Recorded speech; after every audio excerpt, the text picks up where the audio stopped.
పార్వతీదేవి అడిగింది మహాభారతం అనుశాసనిక పర్వంలో, శుభ్రమైన కైలాసం ఉండగా, ఇంత ఐశ్వర్యం ఉండగా, చింతామణి గృహం ఉండగా శ్మశానంలో ఎందుకుంటున్నారని అడిగింది.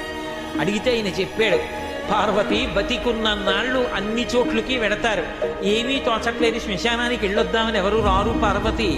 నేనంతవాణ్ణంటాడు, పొడుగ్గా ఉన్నానంటాడు, తెల్లగా ఉన్నానంటాడు, పండితుండంటాడు, పద్యాలు నాకు నోటికొచ్చంటాడు, ఉపన్యాసం చెప్పగలనంటాడు, నాకు పాటలొచ్చంటాడు, నేను నాట్యం చేస్తానంటాడు, నేను అధికారినంటాడు, నా దగ్గర డబ్బు ఉందంటాడు.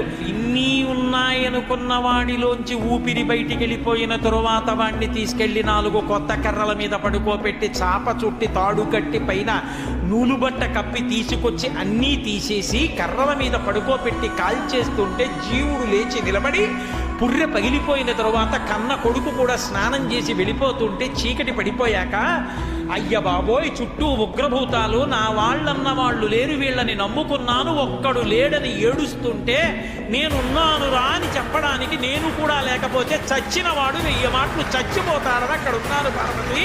నా